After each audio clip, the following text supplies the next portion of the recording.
Magandang araw po ulit sa inyong lahat mga kababayan. Welcome po sa Paano Videos.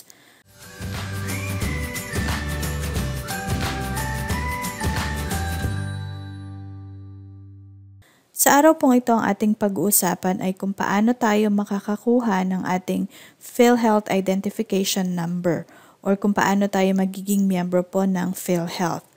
So, sa video pong ito, ang ating gagamiting internet browser ay Google Chrome. Buksan nyo lamang po ang inyong Google Chrome at i-type nyo po dyan ang philhealth.gov.ph. Ito po ang official website po ng PhilHealth. At i-click nyo lamang po ang members. At i-click nyo po yung members in the formal economy. Ito po, sa video pong ito po muna ang ating pag-uusapan at sa mga susunod na araw ay itatalakayin din po natin itong iba't ibang membership pa po ng PhilHealth. Meron po dyan members in the informal economy, indigent members, sponsored members, overseas Filipinos, lifetime members at mga senior citizens. So, members in the formal economy po muna ang ating pag-uusapan sa araw po na ito. I-click po natin yan. Nakalagay po dyan who are qualified. Dito po sa formal economy, kung sino daw po ang pwede dito sa formal economy membership na ito. Nakalagay po dyan ay yung mga nagtatrabaho sa government or private sectors na meron pong employer. Kung kayo po ay may mga employer, kayo po ay qualified po dito sa formal economy. Sino po ang inyong mga qualified or pwedeng maging dependents? Una po dyan, kung kayo ay may asawa, yung inyo pong asawa ay pwede nyong maging dependent. Dapat po, hindi po siya member ng PhilHealth. Kung siya ay member na po ng PhilHealth, hindi nyo na po siya pwedeng ilagay as your dependent kasi meron na po siyang sariling PIN number. Pwede nyo ring maging dependent ang inyong mga anak. Adopted, pwede rin yung mga adopted ninyong anak, stepchild, or stepchildren basta sila ay wala pang 21 years of age, wala po silang asawa at wala silang trabaho. Yung inyong mga anak naman po, kung meron naman kayong mga anak na 21 years of age, basta po sila ay may kapansanan at totally dependent po sila sa inyo, pwede nyo po silang maging dependent din. Pwede nyo rin po maging dependent ang inyong mga foster child. Nandyan po yan sa Republic Act 10165. Ang inyong mga magulang, basta sila po ay 60 years old and above, mababa yung kanilang buwan-buwan na tinatanggap. Mas mababa doon sa amount po na ibinigay ng PhilHealth, ay pwede nyo rin po silang maging dependent. At yung mga magulang nyo rin po na may mga kapansanan or permanent disability, kahit anong age pa po yan, regardless of age, basta sila ay may kapansanan, pwede nyo po silang maging dependent. At yung mga qualified dependents po ninyo ay meron po silang separate na coverage. Iba po yung kanilang coverage sa PhilHealth. At ito po ay, ang separate coverage po nila is up to 45 days per calendar year. Pero, ang 45 days po na ito ay paghahati-hatian po ng lahat ng inyong mga dependents. Qualified dependents must be declared by the principal member. So, kayo na nag-a-apply po ng PhilHealth Identification Number, kayo ang mag-declare ng inyong mga qualified dependents. Ililista nyo po ang mga pangalan po nila doon sa form, doon sa members data record na ibibigay po sa inyo. At meron din po doon na kailangan yung ibigay na mga requirements para po masama po sila as dependent po ninyo. So, nakalagay dyan, who are qualified. Click nyo po ang members. So, ang mga qualified or under po or nasa ilalim po ng formal economy membership ay yung mga government employees, private employee, pwede rin po yung mga project-based contractors, owners po ng micro-enterprises. Kung kayo po ay may-ari ng maliliit or medium or malalaking mga businesses, kayo po ay qualified din po sa formal economy. Sa mga household help or yung mga kasambahay po natin, ay nandito rin po kayo, naka-under din po kayo sa formal economy members at sa mga family drivers. So, paano po tayo makakakuha ng ating PhilHealth Identification Number? I-click nyo lamang po itong registration procedure. Ang ginagawa ko ay right click at open link in new tab para po hindi mawala yung ating PhilHealth na website. So, i-click nyo lamang po yun, yung ating bagong bukas na yung ating binuksan na link. Makikita nyo po dyan, ito po ang inyong registration procedures. Para po sa mga bagong empleyado at sa mga empleyado na dati pero wala pa kayong PhilHealth Identification Number, ang gagawin nyo po ay i-fill out nyo ang PhilHealth Member Registration Form. Dapat po 2 kopya po yan. I-click nyo lamang po yan. Again, mag-right click lang po kayo dyan at open link in new tab. Makikita nyo po dyan ang inyong PMRF or PhilHealth Member Registration Form.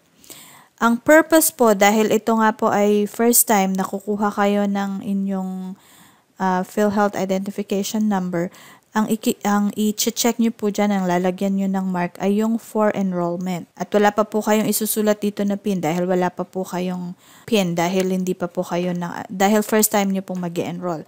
So, for enrollment, okay, may mga important reminders po ang PhilHealth po dito.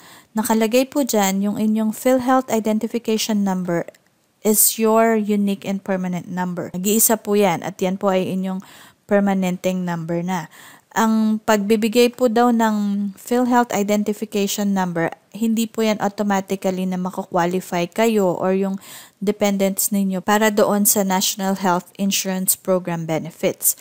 At lagi nyo pong gamitin ang inyong PhilHealth Identification Number sa lahat po ng inyong transaksyon sa PhilHealth. Okay, so basahin nyo lang po ng mabuti ang form po na ito. At basahin nyo po yung instruction po sa likod bago nyo po i-fill out yung form po na ito. Ito po ang instruction. Doon nga po sa purpose, lagyan nyo po ng check mark yung for enrollment kung kayo ay first time na mag-enroll po ng or kukuha po ng PhilHealth Identification Number or Family Health Card. At kung kayo naman po ay mag-update lamang, ang i-mark nyo ay yung for updating. Magsusulat po kayo in capital letters only. Lahat po ng mga fields or lahat po ng mga blanco na mga spaces in item 1 or doon sa number 1 para sa member information ay dapat po lagyan nyo po lahat po ng ito. Ito po ay mandatory o kailangan po na lagyan nyo po lahat yon, i-fill out nyo po lahat. Kung hindi naman po kung wala po kayong or hindi applicable sa inyo yung tanong, lagay nyo lang po is NA at lahat po ng pangalan dapat po ganito po ang pagkakasulat. So, para naman po sa declaration ng dependents, i-fill out nyo po yung mga pangalan po ng lahat po ng mga gagawin yung dependents. Maglagay po kayo ng check mark sa box sa item 2.2 kung yung anak ninyo or yung dependent po ninyo na anak po ninyo ay may disability or meron po siyang kapansanan. At maglagay din po kayo ng check mark sa box na 2.3 kung ang inyong nanay naman or yung tatay ninyo ay may kapansanan. Ilagay nyo po ang inyong full mother's name sa item na 2.3. Kapag siya po ay ang nanay po ninyo, ang magiging dependent po ninyo sa item na 2.3, ilagay po ninyo yung kanyang buong pangalan. Okay, number 7 po, para sa mga dineclare po natin or sa mga isusulat nating mga dependents na may mga kapansanan, mag-submit daw po kayo or magbigay po kayo ng medical certificate na nakalagay po doon kung ano po yung kanilang kapansanan. At ang mga pwede pong under dyan ay yung mga anak po natin na 21 years old or above pero meron po silang congenital disability or yung mga kapansanan simula ng pagkabata o simula nung ipanganak po sila, either physical or mental or may mga kapansanan, total dependent po sila sa inyong support. Pwede din po dyan ang ating mga magulang na merong mga permanenteng kapansanan kahit na po anong age po sila. Regardless of age, basta po sila ay nangangailangan ng total dependency po sa inyo. So, sa membership category, maglagay po kayo ng check mark doon sa appropriate box. Ang member or guardian naman, kung ang member po ay minor, dapat po yan ay isa-certify ninyo na ang lahat ng inyong mga isinulat ay tama at totoo at yan po ay pipirmahan po ninyo doon sa space na doon po sa space na provided for. Kung hindi po kayo marunong magsulat, lalagay lang po kayo ng inyong right thumb mark doon sa space provided. Ganito lamang po i-fill out yung inyong PhilHealth member registration form. Yun nga po, una, isusulat niyo dito sa member information, kailangan po lahat po dito ay inyong susulatan. Last name, ang inyong apelyido, ang inyong first name, ang inyong pangalan, name extension kung merong junior, senior, or the third, isulat niyo po dyan at ang inyong middle name. So kung kayo ay married, susulatan niyo pa po ito. Married na babae. Susulatan niyo po ito yung inyong apelyido nung kayo ay dalaga, pangalan, at ang inyo pong middle name. Ang inyong birthday, ilagay niyo po dyan, month, day, and year. Place of birth, ang inyo pong, kung saan po kayo ipinanganak, isulat niyo po dyan ang inyong city or municipality at ang inyong probinsya. Kung kayo po ay pinanganak sa Caloocan City, lagay niyo po dyan, Caloocan City, Metro Manila. Ang inyong sex, kung kayo ay lalaki or babae, ang inyong civil status, mag-check lang po kayo ng isa dyan kung kayo ba ay single or married or widower or legally separated. Ang inyong nationality, ilagay niyo po dyan Filipino, tax identification number. Kung meron na po kayong nakuhang tax identification number sa BIR, ilagay niyo po dyan. Kung wala naman, pwede nyo ilagay nyo na lang na NA. So, ang inyong permanent address, ilagay nyo lang po dyan kung saan po kayo nakatira. I-kompleto nyo po ang inyong address hanggang sa zip code. Ang inyo pong contact information, kung kayo ay may landline number, ilagay nyo po dyan. Kung wala naman, ilagay nyo po NA. Ilagay nyo na lang ang inyong mobile number at ang inyong email address. Kung kayo po ay wala pa pong email address, meron po tayong video na nagtuturo kung paano po tayo gagawa ng ating email address. Pwede nyo pong panoorin din po yun para po malaman nyo kung paano gumawa ng email address. So, dito na po tayo sa Part 2, Declaration of Dependents. Nakalagay po dyan, use separate sheet if necessary. Kung hindi kakasya dito ang inyong mga dependents, ay pwede po kayong mag-provide po ng ibang papel. Basta i-attach nyo lang po dyan sa inyong form.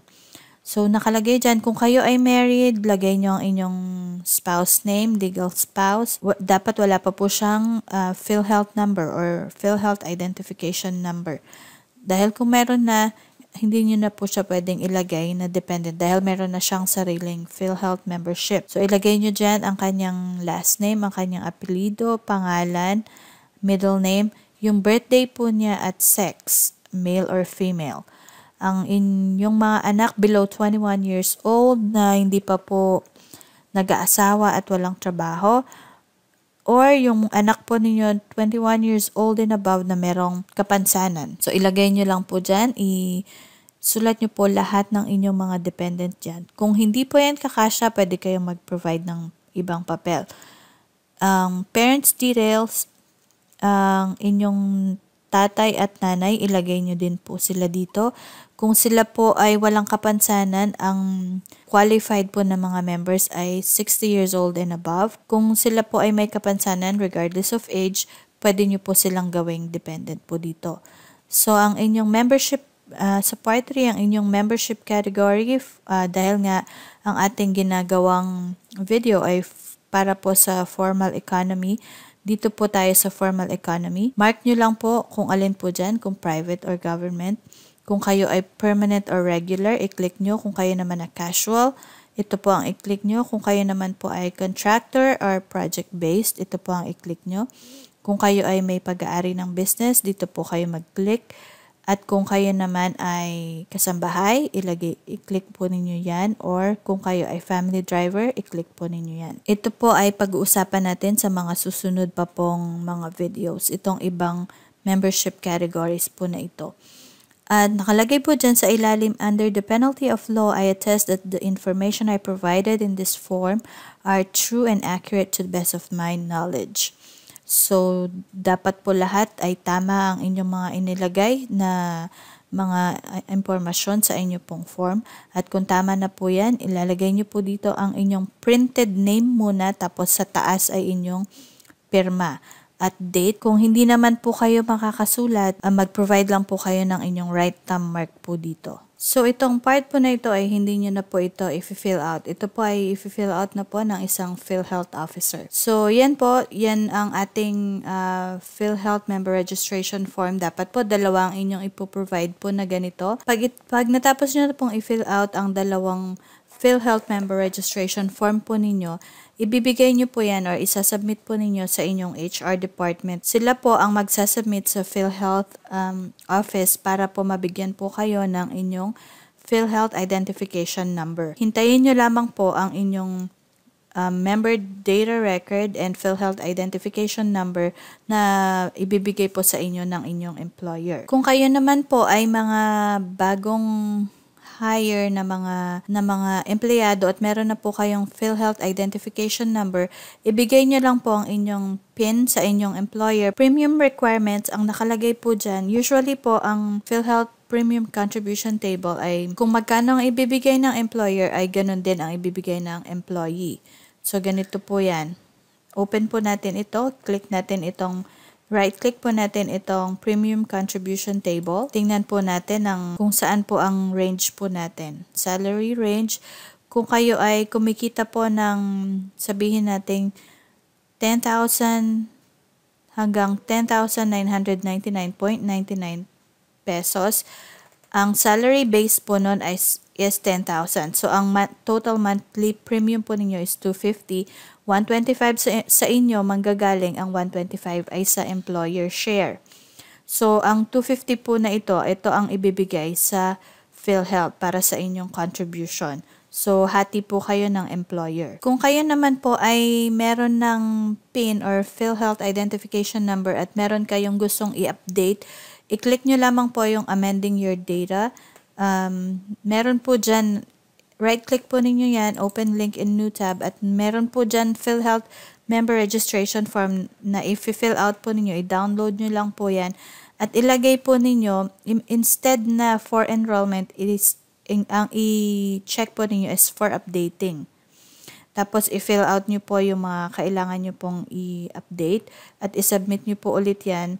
I-submit nyo po yan sa nearest na PhilHealth office. At hintayin nyo po yung updated po ninyo na member data record. Ito naman pong continuing your coverage. I-click po natin yan. Open link in new tab. Makikita nyo po dyan kung kayo ay aalis na sa formal employment or mag-resign na po kayo at gusto nyo maging self-employed na lang, pwede nyo pong ituloy ang inyong payment sa PhilHealth. Ibabayaran nyo po yung premium at sa kahit anong PhilHealth office.